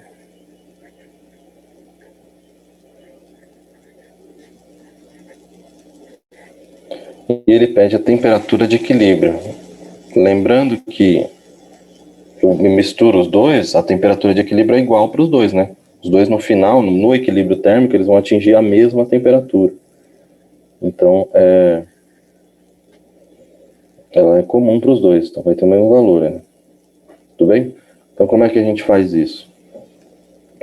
A quantidade de calor trocada pela água mais quantidade de calor trocada pelo ferro vai dar zero, né? Um equilíbrio térmico, né? O que um perde, o outro ganha, né? O ferro vai esfriar, a energia que ele vai perder, ele vai fornecer para a água, que a água vai esquentar. Então aqui vai ficar a massa de água vezes o calor específico da água, né? A gente está falando em calor sensível aqui, vezes a variação de temperatura sofrida pela água, mais a massa do ferro, vezes o calor específico do ferro, vezes a variação de temperatura sofrida pelo ferro. É isso aqui. Aí a gente vai substituir, né? Então vai ficar lá 100 vezes 1 vezes a variação de temperatura sofrida pela água. É a final, que é a temperatura de equilíbrio, menos a inicial, que é 20. Mais a massa do ferro, que é 250, vezes o calor específico, que é 0,12, vezes a variação de temperatura, que é TF, que é a T, né, desculpa, a temperatura de equilíbrio, menos a inicial, que é 280. Tudo isso igual a zero. Aí é matemática, né? Aí a gente tem que fazer a matemática do problema aí. Assim, né? Só para vocês, se vocês tiverem alguma dúvida, mas aí eu faço aqui 100 vezes 1, né? E depois eu faço a distributiva do que deu aqui. Aqui é a mesma coisa, eu faço 250 vezes 0,12 e daqui eu faço a distributiva, né?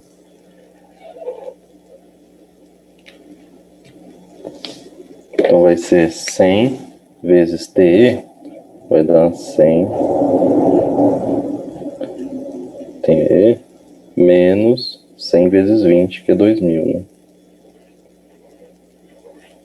Mais, eu vou ter que fazer a conta aqui, né? 250 vezes 0,12 vai dar 30, né? 30 vezes T, então vai ficar 30 vezes a temperatura de equilíbrio menos 30 vezes 280, dá 8.400. Tudo isso é igual a zero. Aí vai ser 100 mais 30, vai dar 130 vezes T menos 8.400 mais 2.000, né? Dá 10.400.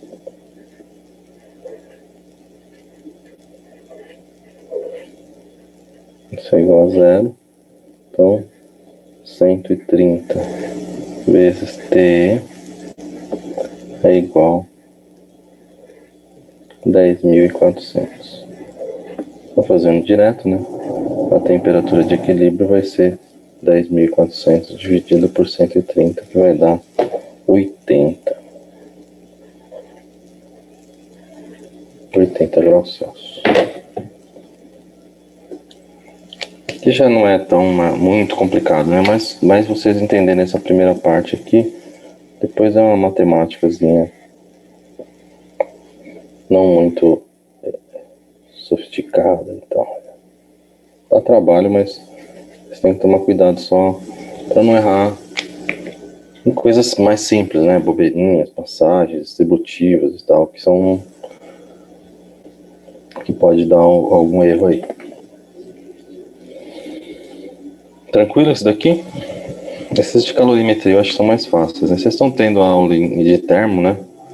Provavelmente vocês estão vendo coisa muito parecida com isso aqui. Bem tranquilo, né? Então tá bom. Podemos fazer o 8? O 8 é parecido com esse.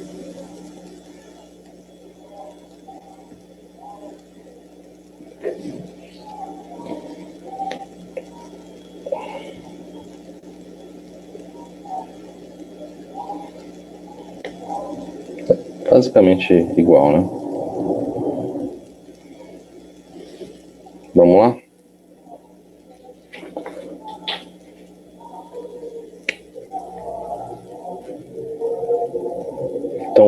tenho um frasco que contém água e é colocado um objeto de alumínio. Então vamos fazer igual, né?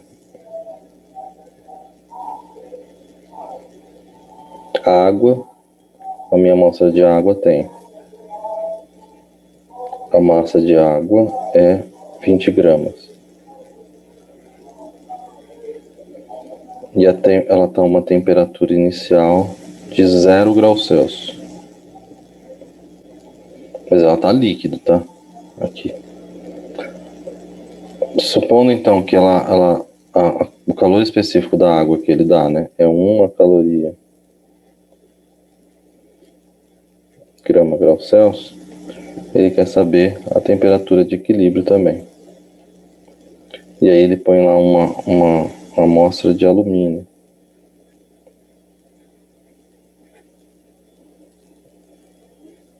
Então eu vou ter lá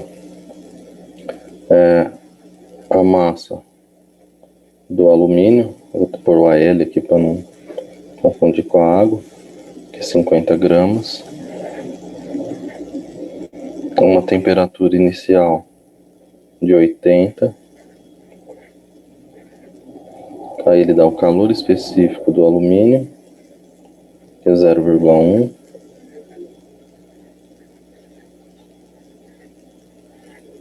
E quer saber a temperatura de equilíbrio. É parecido, muito igual ao primeiro, ao 7.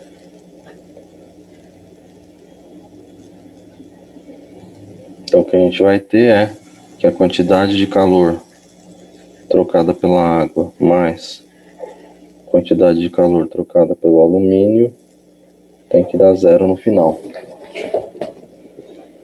Então vai ser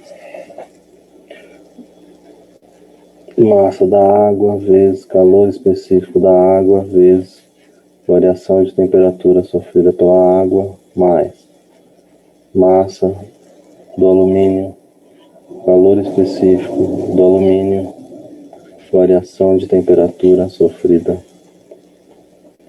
pelo alumínio. Isso aqui é um A, que é igual a 0. Então vai ser 20 vezes 1 vezes TE menos 0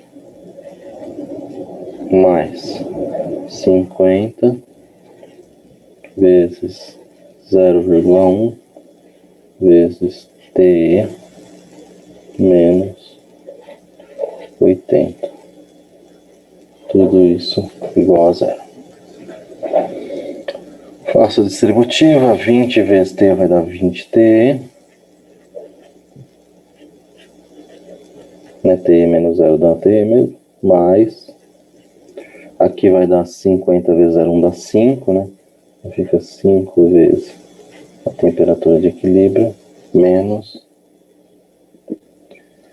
5 vezes 80. 5 vezes 80 dá 400, né? Estou usando a calculadora para tudo aqui. Perdão minha...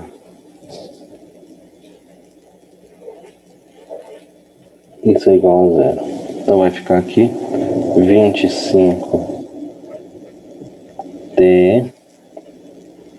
Eu vou passar o 400 para lá, né? É igual a mais 400. Então a temperatura de equilíbrio vai ser 400 dividido por 25, que dá 16. 16 graus Celsius.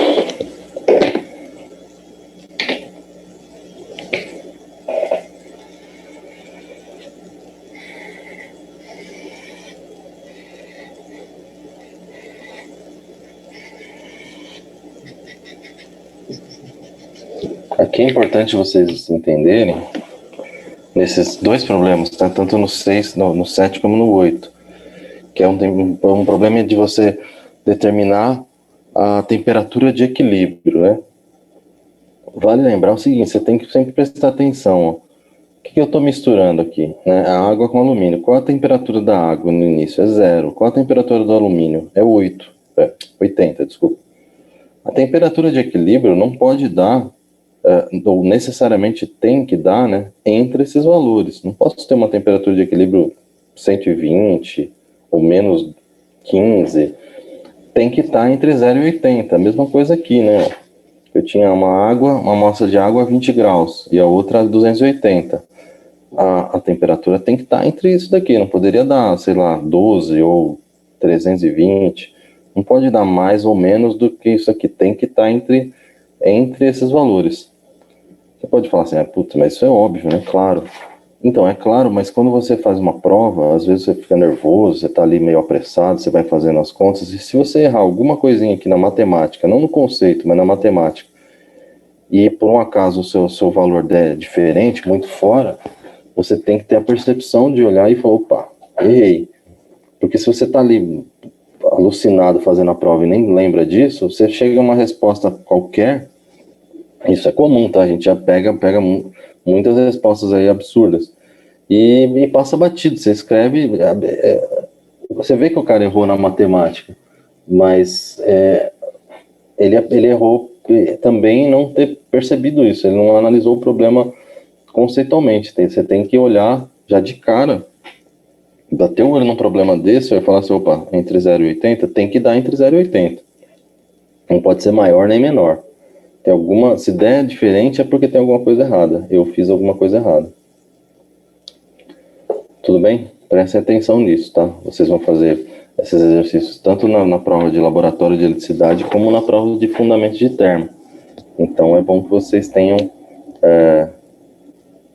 essa percepção.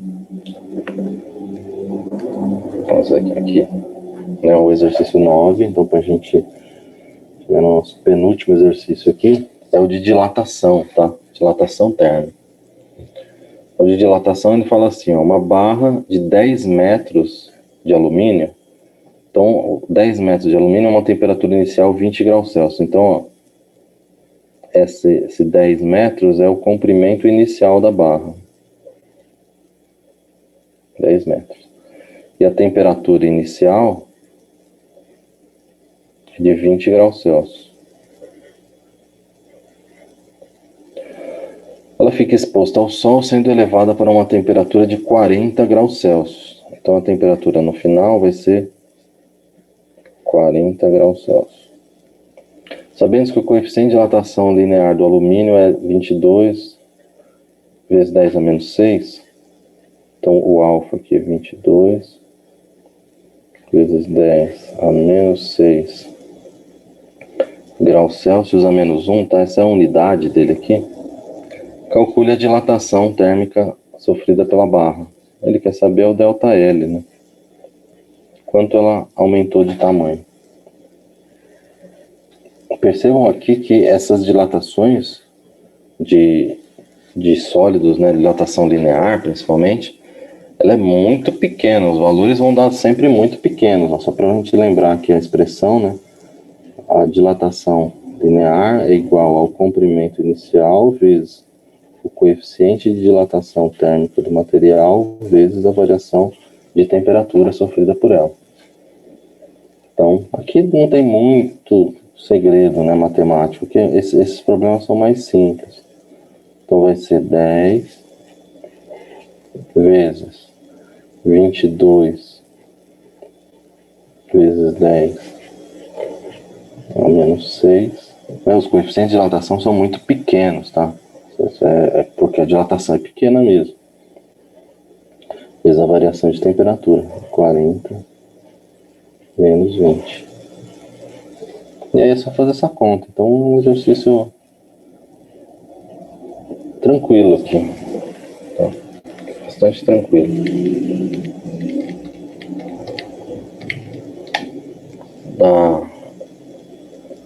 É isso mesmo? 10 metros vezes 22 vezes 10 a menos 6 vezes 40 menos 20 dá 20. Né? É 4,4 vezes 10 a menos 3. Bom, como a gente usou o comprimento inicial em metros, né, essa resposta vai dar em metros. Aí aqui A unidade vai depender, como a gente vai fazer prova de múltipla escolha, vai depender de como vai ser fornecido para vocês as alternativas aí, né? Mas ela pode ser dada assim, ou, né, eu posso escrever esse ΔL é de 4,4 milímetros, né? Também é uma possibilidade. Vocês percebem que, ó, para uma barra de 10 metros de comprimento, a dilatação térmica foi de 4 milímetros. É pouco para a gente perceber visualmente, assim, mas dependendo de como essa barra está sendo usada, pode ser um problema, né?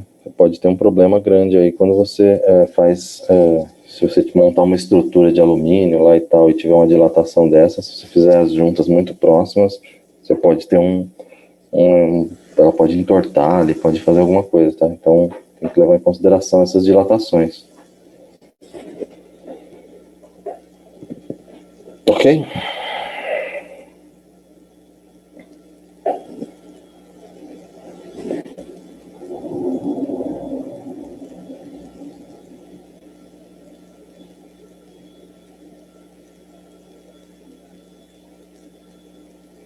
Podemos fazer o outro? Isso foi bem simples, né? Vamos fazer o 10 para terminar, vai.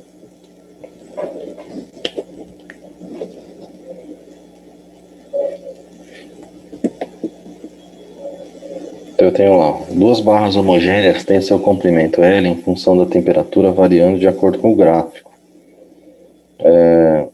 Determine os coeficientes de dilatação linear alfa de A e de B, e alfa A e alfa B, né, dos materiais que constituem as barras.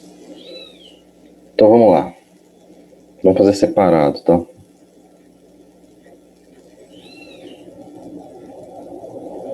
Barra A.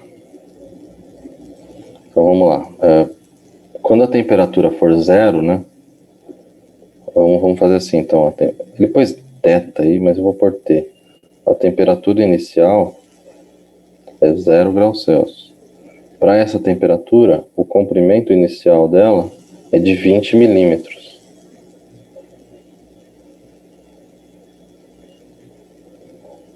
Quando a temperatura, então na barra A, né, for de 40 graus Celsius, o comprimento dela vai ser 20,8.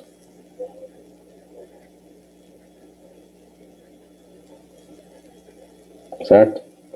Então o que a gente pode fazer aqui é já fazer lembrando que o ΔL é o comprimento final menos o inicial, né?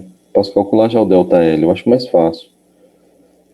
Então a gente vai ter que o ΔL vai ser 20,8 menos 20, né?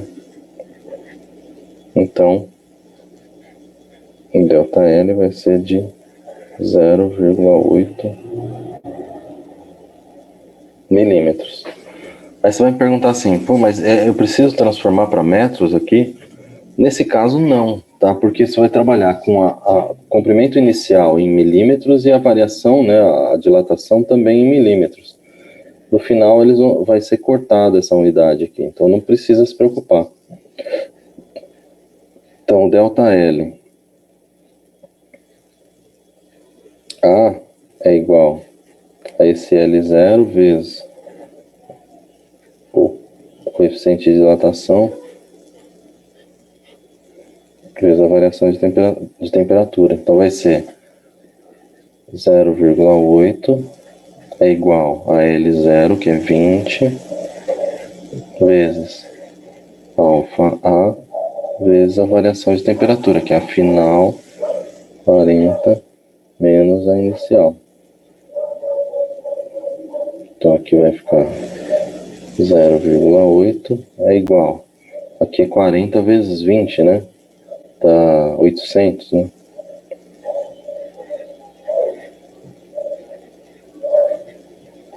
Então, alfa A vai ser 0,8 dividido por 800, né? Então vai dar 1 vezes 10 a menos 3.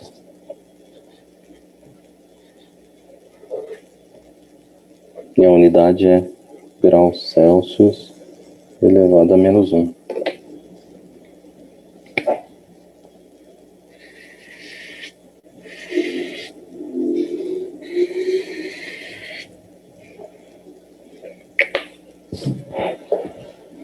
Então esse é o da barra A.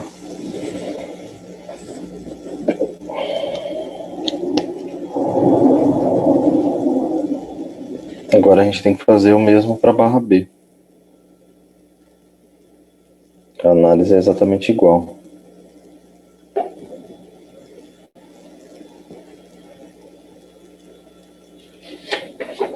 Então continua sendo 10 aqui, né? O que a gente vai fazer para a barra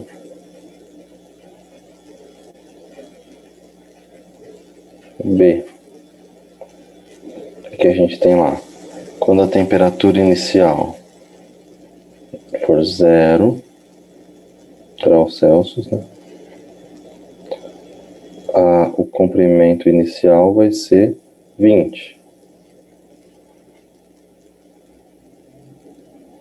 Quando a temperatura passou para 40,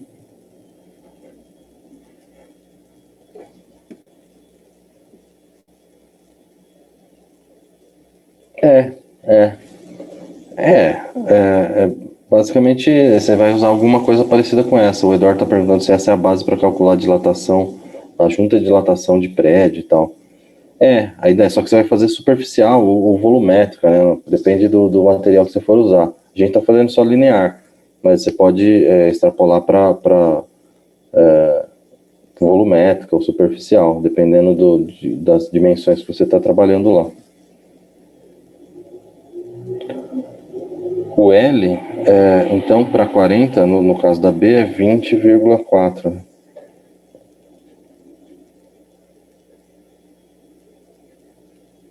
Então, eu posso calcular o ΔL, que é L menos L0. Então, o ΔL vai ser 20,4 menos 20. Então, o ΔL vai ser 0,4 milímetros.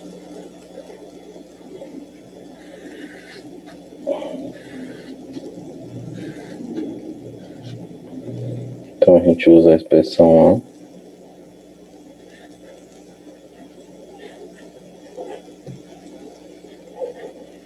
A. Aqui no caso de B, né?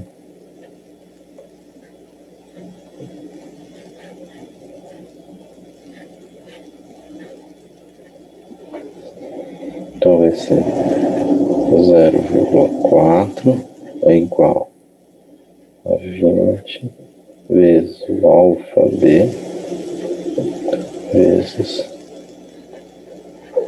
40 menos 0. Então vai dar 0,4 é igual a 800, né?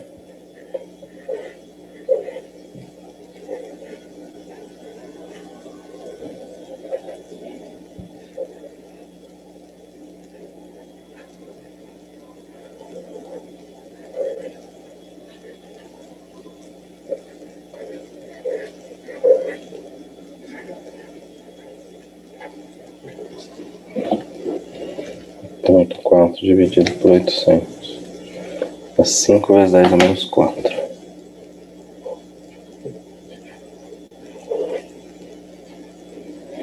Graus Celsius elevado a menos 1.